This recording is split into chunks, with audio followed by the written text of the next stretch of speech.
Como é da sua natureza, Londres amanheceu fria e úmida.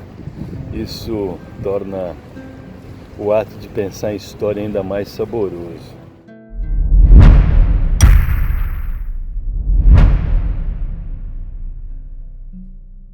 É interessante imaginar que até o Império Romano pouco se tem notícia do que era essa região, de quais eram os povos que habitavam, que organização social havia. São justamente os romanos que fundam Londres, chamando ela de Londinium, algo como seguindo o rio, não é?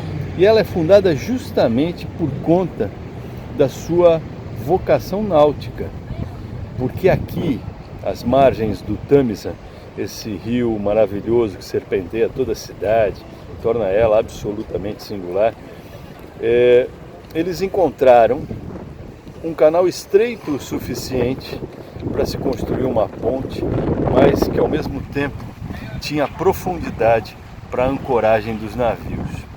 Tentar imaginar o que era isso em 1800 torna a trajetória do então capitão Charles Hope ainda mais saborosa, ainda mais interessante.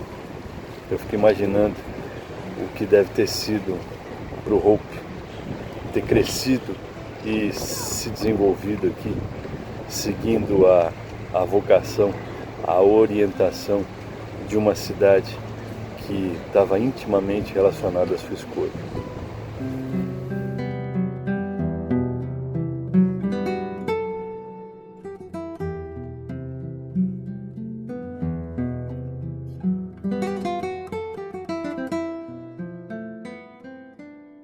Esse aqui é o Tâmisa. Essa daqui é a Escola Naval de Greenwich, um dos primeiros palácios de Londres.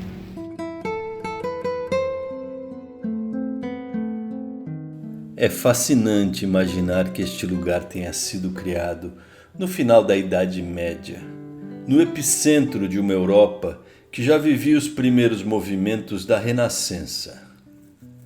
Assistiu ao nascimento e à morte de reis e rainhas e os seus ciclos de glória e decadência. Hoje, o parque possui 74 hectares e todo o seu complexo é tombado pela Unesco, abrigando além do museu o Observatório Real de Greenwich, que nomeia nada menos que o meridiano imaginário que nos dá o norte e rege as horas do mundo moderno. Placência segue aqui, debruçada sobre o rio, depois de haver abrigado o Hospital Real Naval e o Colégio Real Naval, o que já demonstra a sua notável identidade marítima. Então, entender a importância da navegação é fundamental para entender o que era o papel de um almirante, de um capitão, no período em que ele escreve as cartas do nosso projeto.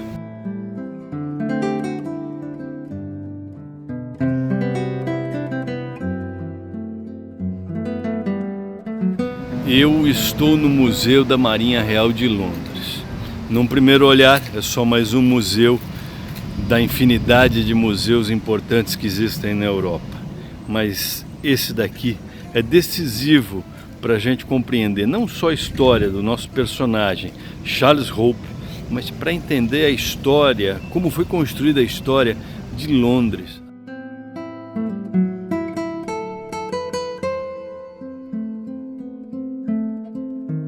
Fundado em 1937, o Museu Marítimo Nacional é uma homenagem apoteótica à história marítima da Grã-Bretanha, com uma impressionante coleção de mais de 2 milhões de itens.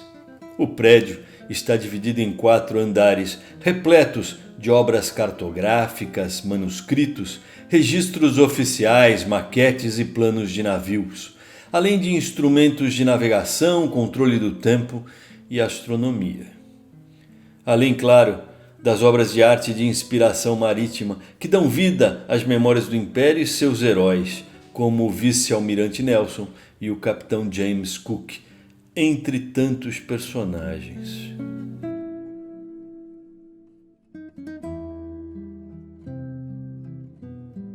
Um momento decisivo na história da Inglaterra é quando, por conta da constituição da Marinha Real, no início de 1600, se cria um complexo e eficiente sistema bancário.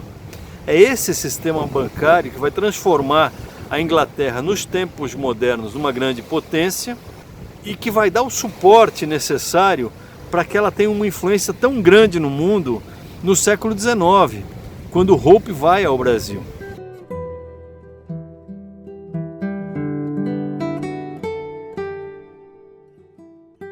O nosso trabalho de pesquisa foi naturalmente conduzido ao acervo de Greenwich e nos revelou de maneira surpreendente a existência de um espólio ainda lacrado de Charles Hope.